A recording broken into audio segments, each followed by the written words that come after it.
Welcome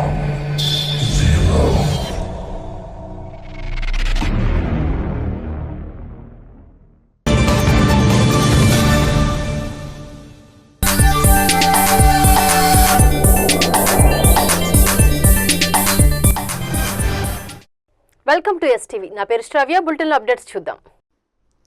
Nellore 2వ నగర పరిధిలోని టౌన్ హౌస్ పేటలో కొలువైన శ్రీ కన్యకా పరమేశ్వరి దేవస్థానం నూతన కార్యవర్గ అభినందన సభ వేడుక నిర్వహించారు. ముఖ్య అతిథిగా రాష్ట్ర పురపాలక పట్టణాభివృద్ధి శాఖ మంత్రి డాక్టర్ పొంగూరు నారాయణ హాజరయ్యారు. మంత్రికి ఆలయ నూతన చైర్మన్, కార్యవర్గ సభ్యులు స్వాగతం పలికారు.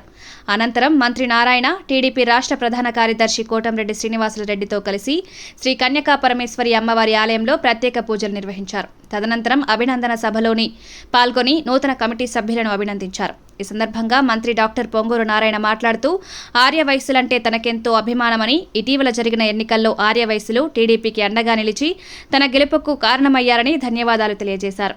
ఆలయానికి నూతనంగా ఎన్నికైన సభ్యులకు తన సహకారం ఎల్లవేళలా ఉంటుందని భరోసా ఇచ్చారు. ఈరోజు ఈ కార్యవర్గంలో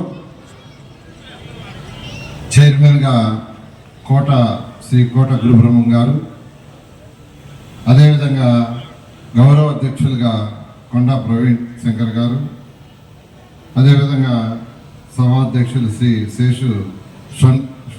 షేగు షణ్ముఖం గారు, మరియు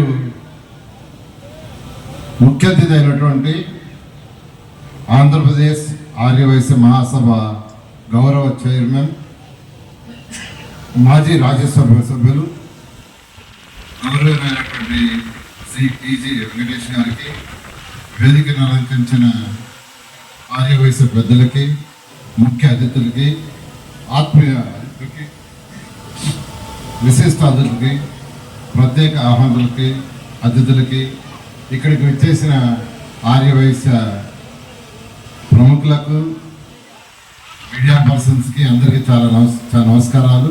చాలా సంతోషం ఈరోజు మీ అందరితో ఇక్కడ గడపడం. ఎందుకంటే మీకు అందరికీ తెలుసు 2014 నుంచి 19 దాకా ఈ రాష్ట్రంలో ఎలా ఉండిందో. ప్రజా పరిపాలన లేదు, బ్రిటిష్ వాళ్ళ పరిపాలన కంటే అధ్వానంగా ఉండింది.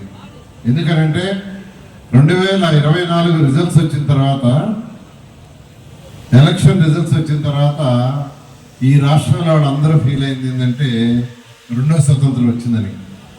స్వతంత్రం అంటే ఏదో మాకు తెలియదు, స్వతంత్రం అంటే మాకు తెలియదు, కానీ రెండో స్వతంత్రం వచ్చినట్టుగా ప్రతి ఒక్కరు ఫీల్ అయ్యారు. అంత రెవల్యూషన్. పర్టికులర్గా వ్యాపారస్తులకు ఎప్పటికప్పుడు భయం, ఏం జరగద్దో, ఏ షాప్ ఎప్పుడు మూసేస్తారో, ఎవరి పర్మిషన్ ఎప్పుడు క్యాన్సిల్ చేస్తారో, ఏ లైసెన్స్ క్యాన్సిల్ చేస్తారో, ఏ పొల్యూషన్ వాళ్ళు వస్తారో, ఇలా భయం గుప్పిట్ల ఈ రాష్ట్రం అంతా. అందుకనే ఈ రాష్ట్ర ఖజానా ఖాళీ అయిపోయింది. ఏ రాష్ట్రమైనా డెవలప్ కావాలంటే వ్యాపారస్తులు సక్రమంగా చేయాలి. చిన్న వ్యాపారస్తులు కావచ్చు, మధ్య రకంగా ఉండే వ్యాపారస్తులు కావచ్చు, పెద్ద వ్యాపారస్తులు కావచ్చు, ఇండస్ట్రీస్ కావచ్చు, అవి సక్రమంగా జరిగినప్పుడే ఆ రాష్ట్రం డెవలప్ అవుతుంది. ఎందుకంటే రాష్ట్రం డెవలప్ కావాలంటే ఖజానా నిండాలి. ప్రజలకు సంక్షేమం చేయాలన్నా, డెవలప్ చేయాలన్నా ఖజానా ఉండాలి. ఖజానా ఎక్కడి నుంచి వస్తుంది? ఒకటి వ్యాపారాల వల్ల వచ్చే జిఎస్టీ, మెయిన్గా జిఎస్టీ. అలాంటిది ఈ రాష్ట్రానికి ఏ ఇండస్ట్రీస్ రాలా, ఒక్కరు కూడా రావాలంటే భయం అయిపోయింది. ఉన్న వ్యాపారస్తులు వెళ్ళిపోయారు. రియల్ ఎస్టేట్ పెరగాలి. రియల్ ఎస్టేట్ పెరిగినప్పుడే ఆ రాష్ట్రం యొక్క ఆర్థిక స్థితి పెరుగుతుంది. మొత్తం వెళ్ళిపోయారు. చెన్నై, బెంగళూరు, హైదరాబాద్. ఈరోజు ఒక్కొక్కరు వస్తున్నారు. ఈరోజు మీ అందరూ నిజం చెప్తున్నాను, ఈ రాష్ట్రంలో ఆర్యవైశ్యులందరూ ఏకగ్రీవంగా తెలుగుదేశం పార్టీ సపోర్ట్ చేశారు. మీ అందరినీ నేను ప్రత్యేక అభినందిస్తున్నాను. నెల్లూరులో తీసుకుంటే, నెల్లూరులో నాకు 74,600 మెజారిటీతో నన్ను గెలిపించినందుకు, అందులో మేజర్ మీరు దాదాపు 19,000 మంది ఆర్యవైశ్యుల ఓట్లు ఉన్నాయి. దాదాపు మెజారిటీ వేశారు. మీ అందరికీ నేను ప్రత్యేకంగా ధన్యవాదాలు తెలియజేస్తున్నాను. ప్రశాంతమైన వాతావరణం ఉండాలి. 2014 నుంచి 19 దాకా ఎవరు భయపడకుండా వ్యాపారం చేస్తున్నారు. అంతకంటే ఇంకా ప్రశాంతమైన వాతావరణం ఉండాలి.